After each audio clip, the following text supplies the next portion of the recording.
তাসকিন আহমেদের দুর্দান্ত বোলিংয়ের সামনে পাত্তাই পেল না সাইফ হাসানের অ্যাসপিন স্ট্যালিয়ন্স। টি10-এ অগ্নিঝরা বোলিং করে নিজের সামর্থ্য দেখালেন টাইগার স্পিড স্টার।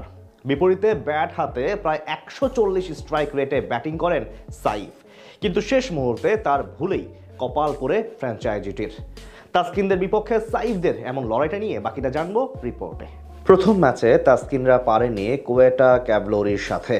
বল হাতে খরুচে ছিলেন টাইগার স্পিড স্টার, তাই আজ তাদের জন্য লড়াইটা ছিল বেশ গুরুত্বপূর্ণ।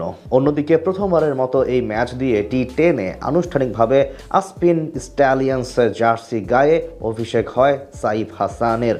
দুই টাইগার ক্রিকেটারের মধ্যকার লড়াইয়ে এদিন টসে জিতে আগে বল করার সিদ্ধান্ত নেয় অ্যাসপিন স্ট্যালিয়ন্স। বিপরীতে তাসকিনের নর্দার্ন ওয়ারিয়র্স প্রথমে ব্যাট করতে নেমে বিনুরা ফার্নান্দোর করা প্রথম ওভারে আনে 8 রান। দ্বিতীয় ওভারে ইংলিশ পেসার টাইমাল মিলসের বিপক্ষে সুবিধা করতে পারেনি ওপেনার হজরতুল্লাহ জাজাই।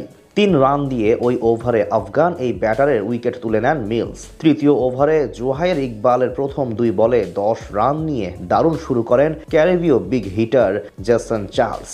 সেই ওভারে 21 রান আনে নর্দার্ন ওয়ারিয়র্স। পরের ওভারে হাফিজুর রহমানকে 1 ছক্কা ও 1 চার হাঁকিয়ে তুলে নেন 15 রান। মাঝে ভারতের সাবেক ক্রিকেটার হরভজন সিং এসে দিয়েছিলেন কিপটেমির পরিচয়। মাত্র 8 রান খরচ করে চাপে ফেলে যান ওয়ারিয়র্সকে। সপ্তম ওভারে বল করতে আসেন সাইফ হাসান। প্রথম বলেই ছক্কা হজম করে শুরু করেন তিনি। সেই ওভারে মোট 17 রান দিয়ে যান টাইগার অলরাউন্ডার। অষ্টম ওভারে টাইমাল মিলসের শেষ বলে 4 হাঁকিয়ে মাত্র 29 বলে অর্ধশতক পূরণ করেন জেসন চার্লস। শেষ 2 ওভারে অবশ্য কিছুটা ঝিমিয়ে পড়ে তাদের রানের চাকা। নবম ওভারে আসে মাত্র 6 রান, আর বিনুরা ফার্নান্দোর করা ইনিংসের শেষ ওভারে আসে 13 রান, যার সুবাদে জেসন চার্লসের 55 এবং কলিন মানরোর 37 রানে ভর করে 114 রান তোলে নর্দার্ন ওয়ারিয়র্স। জবাব দিতে নেমে ট্রেন্ট বোল্টের প্রথম ওভারে দারুণ শুরু করে সাইফের অ্যাসপিন স্ট্যালিয়ন্স। সেই ওভারে 2 ওপেনার আন্দ্রে ফ্লেচার এবং রহমানুল্লাহ গুরবাজ মিলে আনেন 21 রান। ইনিংসের দ্বিতীয় ওভারে আক্রমণে আসেন তাসকিন আহমেদ। প্রথম বলে ডট দিলেও দ্বিতীয় বলে হজম করেন বাউন্ডারি। তবে এর পরের ডেলিভারিতেই আন্দ্রে ফ্লেচারকে ডিরেক্ট বোল্ড করে 13 রানে সাজঘরে ফেরান টাইগার স্পিড স্টার। তার ওই ওভারে আসে 9 রান। তৃতীয় ওভারে ট্রেন্ট বোল্ট এসে দিয়ে যান আরো 18 রান। কিউই পেসার আজ 2 ওভারে খরচ করেন 39 রান। চতুর্থ ওভারে ওরিয়ন স্মিথের বলে থিসারা পেরেরার হাতে ক্যাচ দিয়ে বিদায় নেন 29 রান করা গুরবাজ। 5 ওভার শেষে অ্যাসপিন স্ট্যালিয়ন্সের সংগ্রহ ছিল 65 রান।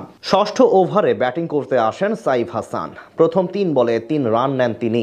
মাঝে এক প্রান্ত আগলে রেখে দারুণ ব্যাট করতে থাকেন আভিস্কা ফার্নান্দো। সপ্তম ওভারে শাহিদ ইকবালের বিপক্ষে আনেন 11 রান। অষ্টম ওভারে তাবরাইজ শামসির বলে মিড এক্সট্রা কভার দিয়ে বিশাল ছক্কা হাঁকান সাইফ হাসান।